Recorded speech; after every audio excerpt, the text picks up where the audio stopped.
Assalamualaikum warahmatullahi wabarakatuh. Alhamdulillah rabbil alamin. Assalatu wassalamu ala sayyidina Muhammadin wa ala alihi wa sahbihi ajma'in. Asyhadu an la ilaha illallah wa asyhadu anna Muhammadan abduhu wa rasuluhu la nabiyya ba'dah. Ma'asyiral muslimin rahimakumullah. Kepada semua para alim ulama, para kiai, para masyayikh, para ajengan, para ustadz, para saudaraku muslimin dan muslimat dimanapun Anda berada. Yang pertama, siapapun yang melihat video ini, yang melihat tayangan ini, mudah-mudahan oleh Allah Subhanahu wa taala diberikan kesehatan lahir dan batin, dikuatkan iman lahir dan batin, diberikan rezeki yang halal dan barokah, umur yang barokah, anak cucu yang salih dan salihah, dan mudah-mudahan tergolong sebagai umat Nabi Muhammad sallallahu alaihi wasallam. Yang pertama, di zaman akhir ini banyak sekali fenomena atau banyak sekali kejadian-kejadian di luar nalar manusia. Ada kejadian dibuat-buat, ada kejadian yang dibuat oleh Allah Subhanahu wa taala. Baru-baru ini kita telah menyaksikan fenomena di Pondok Pesantren Az-Zaitun,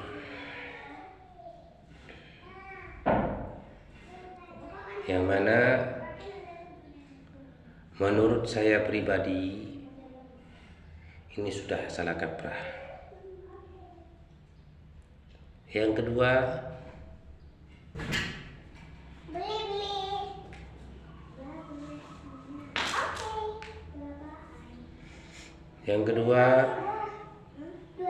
tanggapan dari Syekh Az-Zaitun sendiri bermadhab kepada Bung Karno.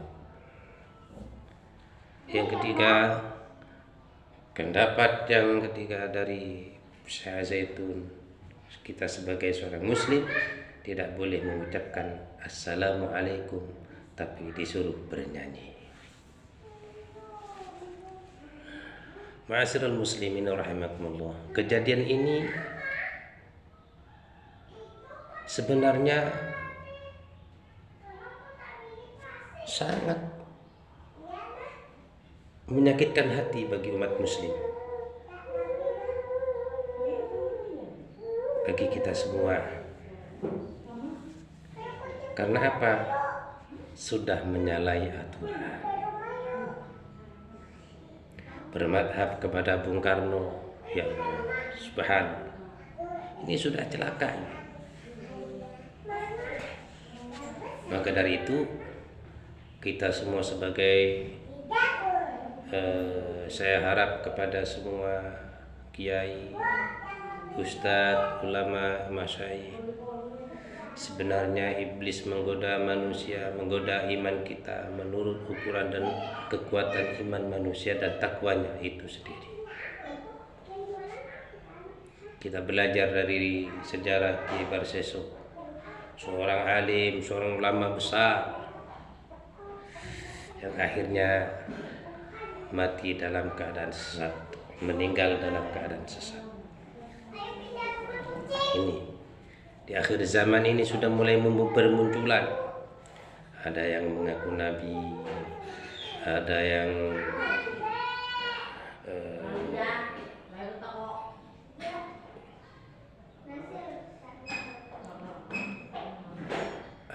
mengaku Tuhan. Subhanallah. Hati-hati di zaman sekarang. Ya. Kita doakan aja orang-orang yang sesat, Allah kasih hidayah. Allah kasih hidayah, Allah bukakan hatinya, Allah bimbing untuk menuju petunjuknya, kita tidak perlu ikut urusan orang lain. Allah yang Maha Tahu. Bagaimana kalau sudah pemimpinnya sudah rusak, istilah supirnya kendaraan itu sudah mabuk, rusak supirnya, maka penumpangnya akan ikut celaka, ikut nyasar. Nah, maka dari itu saudara-saudaraku, ittaqullaha haqqa tuqatih wa la tamutunna illa wa antum muslimun. Pesan saya, mari tingkatkan takwa kita kepada Allah Subhanahu wa taala, dan mudah-mudahan kita dimatikan dalam keadaan Islam. Ikuti syariat Al-Qur'an dan hadis Nabi Muhammad sallallahu alaihi wasallam, petunjuk-petunjuk Nabi Muhammad sallallahu alaihi wasallam. Jangan menyimpang dari itu. Walaupun saya buta dalam agama, buta dalam ilmu agama, nggak ngerti kitab ini, kitab itu, Al-Quran ini, bab itu, keterangan ini, keterangan itu, saya nggak paham. Jadi saya nggak paham dengan Al-Quran. Artinya cuman bisa baca aja, tapi nggak ngerti isinya. Gitu. Apalagi kitab-kitab saya juga nggak tahu. Mohon maaf. Jadi jangan sampai ada komen. Walaupun Anda komen saya seperti ini, saya jujur, saya secara pribadi dari zahir dan batin saya, secara hakullah saya tidak ahli dalam kitab. Saya juga tidak ahli dalam bidang ngaji. Saya juga tidak ahli dalam bidang ilmu agama. Tapi setidaknya walaupun saya nggak bisa apa-apa, ingin mengajak kepada saudara-saudaraku supaya tidak tersesat, supaya tidak menyimpang, supaya selamat dunia dan akhirat. Mari tingkatkan sholat. Jangan lupa tinggalkan sholat 5 waktu, sholat sunnah, tengah malam tahajud, zikir kepada Allah. Ada lagi ustadz-ustadz yang mengatakan lafaz Allah bukan zikir. Ini Masya Allah, subhanallah, sudah salah. Padahal mengingat Allah itu harus. Kata Allah, kalau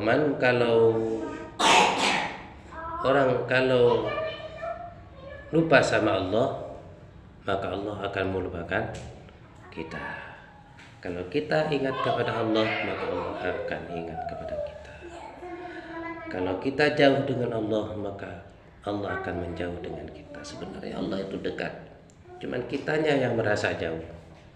Karena apa? Dengan alasan doa-doa yang tidak terkabulkan, Allah kok jauh amat. Sebenarnya Allah itu dekat, cuman kita kembali koreksi diri sendiri. Kenapa doa-doa kita masih terhambat? Kenapa doa kita belum terkabulkan? Pasti Allah punya rencana lain, rencana yang lebih baik, lebih sempurna, yang kita tidak tahu.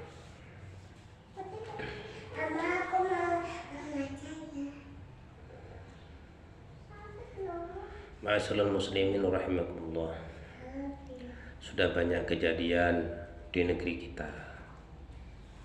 Banyak sekali kejadian di negeri kita, bencana, musibah. Itu dikarenakan apa? Mari kita telusuri, mari kita renungi apa yang menyebabkan banyak bencana di sana. Gitu. Apakah dari manusianya yang banyak maksiatnya, atau kitanya yang sudah menjauh dengan Allah? Karena itu mari saya titip lagi, mari didik anak-anak kita untuk belajar ilmu agama. Didik anak-anak kita supaya ngerti agama, ngerti ilmu, ngerti jalan yang benar. Karena kalau anak kita itu punya ilmu agama, setidaknya mereka punya pondasi, punya pegangan agar tidak tergelincir ke jalan yang salah, agar ilmu agama itu bisa membimbing anak-anak kita gitu. Agama di pesantren, di madrasah. Kalau masalah sekolah umum, memang pesantren tidak ada jaminan orang itu harus hidup jadi kaya. Memang orang pesantren itu tidak menjamin, kalau nanti pesantren saya mau kerja apa. Jangan begitu. Banyak buktinya orang yang keluar pesantren yang benar-benar maksudnya ya, keluar dari pesantren nggak ada kerjaannya, tapi Allah cukupkan rezekinya. Karena apa? Karena ilmunya. Karena ilmunya. Karena Allah angkat manusia itu, orang-orang yang beriman itu diangkat karena ilmunya. Derajatnya diangkat oleh Allah. Ilmu agamanya digunakan, syariat-syariat Al-Quran, sunnah-sunnah Rasulullah dilaksanakan. Akhirnya Allah angkat. Barang siapa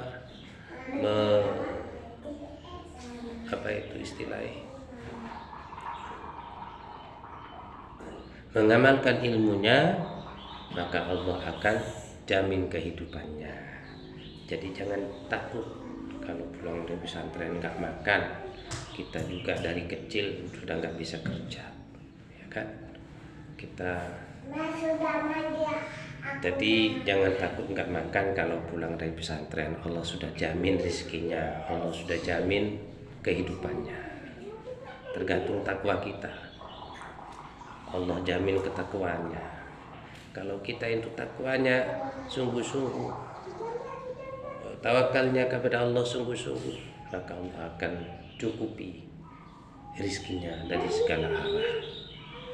Dari saya, jika ada kekurangan dan kehilafan, mohon maaf yang sebesar-besarnya. Sekali lagi pesan saya, tingkatkan iman kita. Mari kita bertakwa kepada Allah, selalu mendekat kepada Allah, selalu mendekat kepada ulama-ulama yang bisa menjadi panutan. Wassalamualaikum warahmatullahi wabarakatuh.